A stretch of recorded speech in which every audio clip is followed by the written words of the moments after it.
Some veterans or their family members have been reunited with Purple Hearts that were lost over the years. Veterans from World Wars I and II, Korea, Vietnam, and Iraq were honored at a ceremony in New York City yesterday. The medals, which honor service members killed or wounded in action, were recovered through a nonprofit group that has located and returned military medals of valor to more than 300 veterans or their families.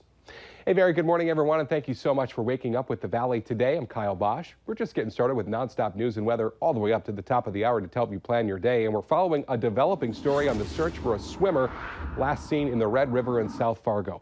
Fargo police are now confirming to Valley News Live that a body has been recovered. Authorities say the man was fishing with friends yesterday near Lindenwood Park when he decided to go for a swim. Now, witnesses told police that they saw the man go under the water and never resurface. Police have not yet released the name of the person they were looking for. They do say that the body that was recovered last night was close to the area where witnesses last saw the man in the water. Also developing for you this morning, police in the Southern Valley investigating a crash that seriously injured a 70-year-old Wahpeton man. The North Dakota Highway Patrol says Thomas Kiefer pulled his vehicle over on the shoulder of a highway south of Wahpeton yesterday to remove a gas can from the road. When he got out of his car and was walking toward the gas can, he was hit by a 71-year-old man driving a pickup. Kiefer was life-flighted to a Fargo hospital. North Dakota Governor Doug Burgum has requested a presidential disaster declaration because of severe drought conditions that continue to plague farmers and ranchers across much of the state. The request has been sent to President Donald Trump and is asking that they activate the Individual Assistance Program and start making direct federal assistance available. Burgum is also asking for additional staff from the U.S. Department of Agriculture and other federal agencies. Nearly 94% of North Dakota is in some level of drought. Aid is already on the way to some local Minnesota counties that were hit hard by storms last month. Clay, Becker, and Norman counties will split more than $600,000 in state aid to help cover cleanup costs. They experienced significant damage to public property caused by tornadoes and severe thunderstorms that made their way through the area July 11th and 12th. Well, the good news is, as we take a look at our storm team forecast, doesn't look like any severe weather on the way today, Lisa Green? Yeah, quiet at least for today. We've got some sunshine out there this morning. You can see in the background of our hourly planner, and more on the way this afternoon, though we will get a few more clouds coming up this afternoon with more instability building in out ahead of our next system. So a couple more clouds and maybe even a shower or two. Most of us on the dry side today, though. Wind out of the southwest and not too strong, up to about 15 miles per hour. 57, your current temperature in Fargo. 54 in Grand Forks. Everybody in the 50s now. And we'll see those winds eventually again become southwesterly. Right now they're very light and they're variable here this morning. Checking out the radar. There's a little front draping across the northern valley right along the international border. And with that, there is some more cloud cover there. And in addition, a few showers, one moving right over Pembina now, making its way into Kitson County. So you're going to be kind of dealing with that a little bit today. More cloud cover in that one stretch of our viewing area and potentially a couple of showers there too, off and on throughout the day. Most of us, though, staying dry and enjoying a pretty nice one here with temperatures in the 70s to some 80s. Ahead for tomorrow, that's when we have that chance for some rain and thunder moving in overnight, starting off the day in eastern North Dakota with some storms, and then scattered storms continue throughout the day. Some of them could end up being strong to even a few isolated severe in the southern valley. What we want to focus on too, though, is that it's good rain with that too. We're going to see some places that get more than an inch of rain underneath some of these storms, especially those of us who get a couple of rounds of those storms rolling through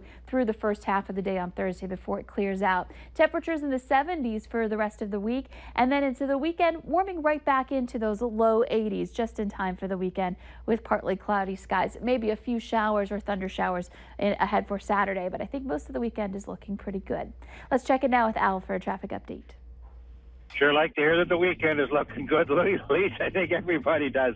I'm out here on the Metro Interstate Loop this morning, and traffic is most definitely building. Westbound I-94 just out and out busy this morning. Eastbound I-94 pretty active as well. Northbound I-29, we have a lot going on out there. Southbound I-29 is pretty active as well. Holy moly, do we have traffic out here on I-94. If you're on southbound Interstate 29, we're going to drop the speed limit down to 45 miles an hour just on the north side of the tri-level. Southbound I-29, north side of the tri-level, speed limit drops to 45 miles an hour there, and then that continues all the way up through that work zone, up through 32nd Avenue. So make sure that you're looking out for that and those crews out there working. A lot of flashing lights out there this morning. A lot of work going on, so make sure you're driving extra carefully today and always. Al Ahmed, Valley Today traffic. 5 minutes ahead of 7 a.m. developing for you this morning. A South Fargo church and school is scrambling to make repairs in time for the start of fall classes after vandals caused about $100,000 in damage. The pastor at Nativity Church says he's never seen anything like it. 37 windows broken, including high skylight windows in the sanctuary and classrooms. A number of classrooms were hit. 3 of them are so badly damaged they won't be able to be used until repairs are made. If you do have any information on this case, you're asked to call Fargo Police. Well, speaking of back to school, it is just weeks away for many kids around the valley. And of course, that means it's not just getting ready with getting those school supplies. It also might mean making some important health checkups. The Valley Today's Christy Larson is joining us live from Essentia Health this morning. Hi, Christy. Well, good morning, Kyle. Yeah, and I'm standing here with Dr. Jessica Kuhn, and what I love is it's not just people needing to schedule those doctor appointments. You guys also are preaching safety for kids because it's important that they get to and from school safely as well. You're right. So it's very important to stress with kids of all ages how they're getting to school, things to watch out for on their way to school, whether it's cars or riding your bike or following the street signs, and just rediscussing that safety things for getting to school and getting home from school. And so also for parents who are kind of thinking about, oh no, I didn't schedule that doctor appointment, what are some things on their health checklist they need to add this year? So definitely get in with your provider for your regular scheduled appointment. If you're an adolescent and you need sports physicals, get that done, and check to see if you need any immunizations or labs or anything prior to school season starting. Yeah, I know you guys always see that increase of people starting now as they get ready for that school year. We're only a couple weeks away, but also just one more reminder for parents. Not only teaching the sleep, not only teaching them how to get to school safely, but also how to wash their hands correctly. That's right. So I always talk to kids about singing the ABCs or Twinkle, Twinkle, Little Star while you're washing your hands so that you make sure to get them very clean and wash them thoroughly. Yeah, and another important reminder, front and back need to be washed. You can't just zip them in and out of that water. And again, Kyle, this is all to make sure that not only those kids stay healthy during the school year, but that you do too. Yeah, keeping the whole family healthy is very important. Christy Larson reporting live for us this morning. Well, cruel prank calls to people dealing with the lost pet are at the center of a new Valley News Live investigation. Many people now turn to social media if an animal runs away, posting pictures and their personal phone numbers on community pages, all in hopes that someone will find their furry friend. But some pranksters are now posing as a local animal shelter, calling people and telling them their pets are about to be put down. Now, the shelter tells us that they would never make a call like that. Police are investigating. We've got quite the exciting announcement for you this morning. Valley News Live has renewed our media partnership with the Fargo Force, and we'll be bringing you Force hockey in some brand new ways. For the first time in the 10-year history of the franchise, the Fargo Force will be broadcast live across the Red River Valley. As many as 5 games this season will be on MeTV. We'll also be providing some new opportunities for fans to enjoy and attend games at Shields Arena. So stay tuned for details on our fun ticket and sweet giveaways that we'll have coming up.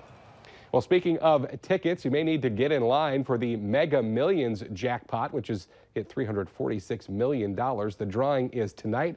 If someone wins, it would be the 7th largest in the game's history. Now, the Powerball jackpot, not too far behind either.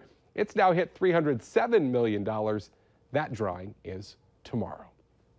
Well, let's get our answer now to our question of the morning on Facebook. The average person will do this 5 times in their life on accident. Oh, and it's one of those slow motion things that as the car door is shutting, you can just scream, no! Lock their keys in their car. Remember, you can take part in our question of the morning by heading to our Valley News Live Facebook page and joining the conversation. Been there, at least. Been there as well. New technology has made it harder. Yes. I have an app on my phone now, so I can unlock my car that way. That's good. And my car won't let me lock my keys in my car anymore because I've done it in the past. I wanted to make sure I couldn't do that. And if you lock your keys in the car today, at least you won't get caught out in cold, unpleasant weather. It's really nice out there. Temperatures in the 70s to some low 80s today. Maybe some sprinkles later. Better bet for rain moves in late tonight and tomorrow. The Today Show and CBS This Morning just about to get started, but the Valley Today's not over yet. Flip on over and join us right now on the Fargo